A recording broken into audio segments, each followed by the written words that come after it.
ओम नमः शिवाय। YouTube channel मंत्रिक विज्ञान में आपका फिर से स्वागत है। कल हमने आपको बताया था हिंदू पंचांग की पहली तिथि प्रतिपदा के बारे में कि प्रतिपदा को कैसे मनाया जाता है और प्रतिपदा किसको कहते हैं। आज हम बताएंगे हिंदू पंचांग के अनुसार दूसरी तिथि द्वितीया, जिसको दूज भी बोलते हैं।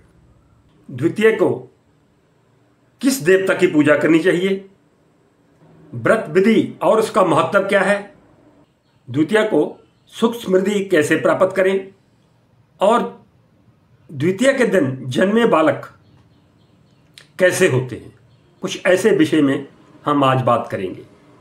द्वितीया हर पक्ष की, कृष्ण पक्ष और शुक्ल पक्ष की दूसरी तिथि को कहते हैं। इस व्रत में श्री विष्णु जी और देवी लक्ष्मी जी की पूजा की जाती है। इस व्रत को रखने से स्त्री को सौभाग्य की प्राप्ति होती है और दाम्पत्य जीवन सुखी रहता है। ब्रह्मा जी के मानस पुत्र नारद जी का ज्येष्ठ मास के कृष्ण पक्ष की द्वितीय तिथि को ही जन्म हुआ था, इसलिए इस दिन नारद जयंती भी मनाई जाती है। इस तिथि को सुमंगला भी कहा जाता है क्योंकि यह तिथि मंगल करने वाली होती है। इसे हिंदी में दूज, दौज, बिया और बीज कहते हैं। यह तिथि चंद्रमा की दूसरी कला है। इस कला में कृष्ण पक्ष के दौरान भगवान सूर्य अमृत पीकर खुद को ऊर्जावान रखते हैं और शुक्ल पक्ष की जो द्वितीय तिथि है वह चंद्रमा को लौटा देते हैं। द्वितीया के दिन जन्मे लोगों को ब्रह्मा जी का पूजन अवश्य करना चाहिए। हाँ, याद रखना, अगर द्वितीय तिथि सोमवार या शुक्रवार को पड़ती है फिर उस दिन कोई शुभ कार्य नहीं करना। इसके अलावा किसी माह में यदि द्वितीय तिथि दोनों पक्ष में बुधवार को दिन पड़ती है तो वो शुभ होती है, उस दिन आप कोई भी काम कर सकते हो। हिंदू कैलेंडर के अनुसार भद्रापद माह की द्वितीया शून्य होती है। वही शुक्ल पक्ष की द्वितीया में भगवान शिव माता पार्वती के समीप होते हैं। ऐसे में भगवान शिव बहुत ही जल्दी प्रसन्न हो जाते हैं। दूसरी ओर कृष्ण पक्ष की द्वितीया में भगवान शिव का पूजन करना उत्तम नहीं माना जाता। द्वितीय तिथि में जन्मे जातक दूसरे लिंग के विपरीत जल्दी आकर्षित होते हैं। यह भावनात्मक तौर पर बहुत कमजोर होते हैं। इन लोगों को लंबी यात्रा करना बहुत पसंद होता है। ये जातक प्रियजनों से ज़्यादा पराओं को प्रति अपना प्रेम दर्शाते हैं। ये जातक काफ़ी मेहनती होते हैं। उन्हें समाज में मान सम्मान भी प्राप्त होता है। ऐसे जातकों का जो द्वितीया के दिन जन्मे होते हैं उनका अपनों के प्रति मतभेद बना रहता है। इनके पास मित्रों की अधिकता होती है, जिसकी वजह से कभी कभार ये बुरी संगत में भी फंस जाते हैं। अगर आप यात्रा, विवाह, संगीत, विद्या व शिल्प आदि में लाभ प्राप्त करना चाहते हो तो कृष्ण पक्ष की द्वितीया को ये काम करें। और दूसरी तरफ शुक्ल पक्ष की जो द्वितीया है उसमें आप ऐसा शुभ काम नहीं कर सकते।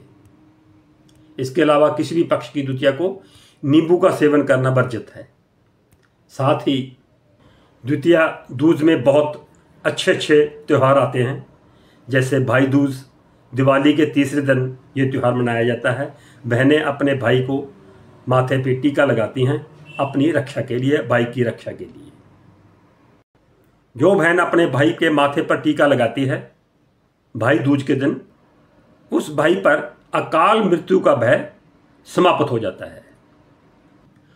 आषाढ़ मास के शुक्ल पक्ष की द्वितीय तिथि को ओडिशा स्थित जगन्नाथपुरी में भगवान जगन्नाथ की यात्रा पर मनाया जाता है। इसमें श्री कृष्ण, बलराम और सुभद्रा की शोभा यात्रा निकाली जाती है। इस दिन भगवान विष्णु के साथ साथ नारद जी का भी पूजन किया जाता है। इस दिन भगवान विष्णु और मां लक्ष्मी जी की पूजा की जाती है। विवाहित स्त्री या पुरुष दोनों इसका व्रत रख सकते हैं और दोनों को अपने दाम्पत्य जीवन में सुख प्राप्त होता है, दुखों की कमी होती है और स्त्रियों को भी सौभाग्य की प्राप्ति होती है। यह व्रत आर्थिक समस्या का भी निवारण करता है। धन प्राप्ति का उद्देश्य भी इससे पूरा होता है। द्वितीया के व्रत रखने से पति और पत्नी के दोनों को रिश्ते मजबूत होते हैं और जो शादीशुदा जिंदगी है इसमें जो भी रुकावटें आती हैं, जो भी समस्याएं आती हैं, सबका खात्मा हो जाता है।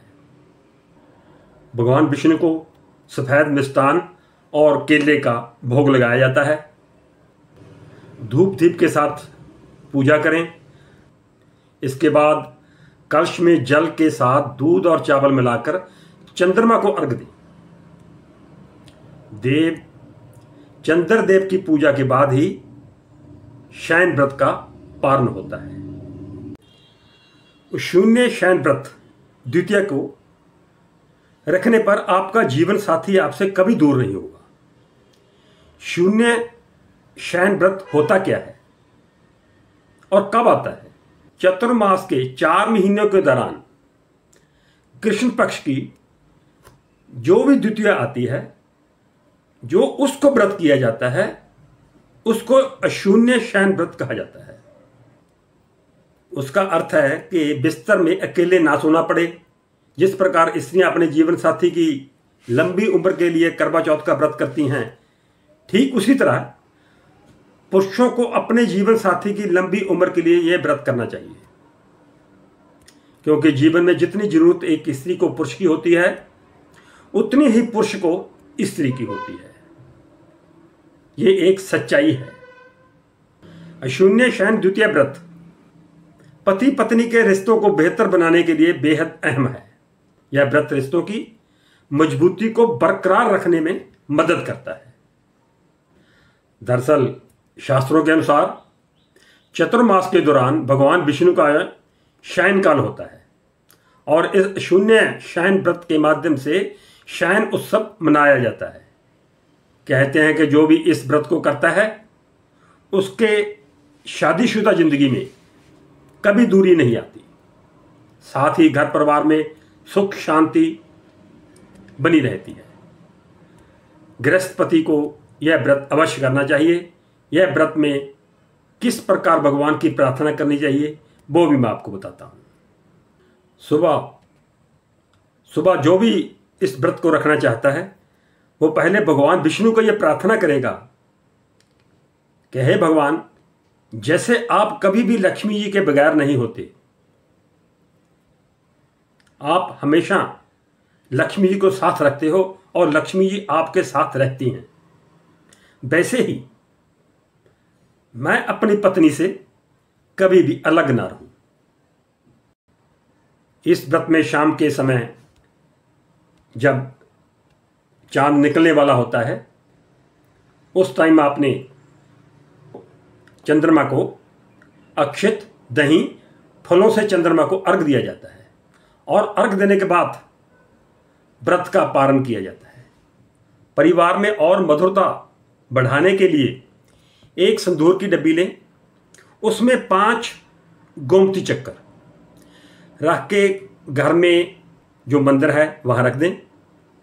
जहां पत्नी के श्रृंगार बॉक्स में जहां उसका श्रृंगार का सामान पड़ा है वहां रख दें, तो पति पत्नी के बीच प्यार बढ़ने लगेगा। बहुत ही कारगर उपाय है। इसके साथ ही एक ये भी उपाय कर सकते हैं कि भोजपत्र पर या किसी कोरे कागज पर लाल पेन से हनुमते नमरू यह मंत्र लिखकर घर के किसी भी कोने में रख दें, तो पति पत्नी का प्यार बढ़ने लगेगा। अगर पति और पत्नी का कोई मनमुटाव चल रहा है तो रात को सोते समय अपनी पत्नी के तकिए के नीचे छोटा सा एक कपूर का पीस वो रख दें और अगले दिन उस कपूर को जला दें। अगर यही स्थिति पति के साथ है तो पत्नी क्या करे, अपने पति के तकिए के नीचे थोड़ा सा सिंदूर की एक पुड़िया रख दे और सुबह उठते ही वो अपने पति से कहे कि आप इससे मेरी मांग भर दीजिए। इससे आपके रिश्तों में मजबूती आएगी। ये पति पत्नी के बीच में जो मनमुटाव हैं उनको दूर करने के लिए बहुत ही कारगर उपाय हैं। ये द्वितीया तिथि को ही करने होंगे। रात को सोते समय एक गड़बी पानी की अपने सिरहाने रख लें और सुबह उठ के अपने बाहर उस पानी को छिड़क दें। और इसके साथ ही ऐसे करना कि 2 पत्ते तुलसी के लेना और उसको अपने पूजा स्थान में रखना। 2 पत्ते तुलसी के लेके उसको अपने पूजा स्थल में रखना है और गायत्री मंत्र की 11 बार जाप करके 1 पत्ता खुद खाएं और 1 पत्ता अपनी पत्नी को खिला दें। तो ये आपके रिश्तों में मजबूती लाने का एक बहुत ही बड़ा और बहुत ही बढ़िया उपाय है। ये हमने बताए आपको द्वितीया के दिन करने वाले उपाय, व्रत और कैसे जातक होते हैं इस दिन पैदा होने वाले। और सबसे बड़ी बात है कि पति और पत्नी के बीच रिश्तों का मजबूत होना द्वितीया तिथि का बहुत बड़ा हाथ होता है। तो इसलिए जो मैंने आज आपको बताया है वैसे आप करें तो आपके घर में कभी भी कोई दिक्कत नहीं आ सकती, ना ही रिश्तों में और ना ही धन दौलत की। इसी के साथ ओम नमः शिवाय।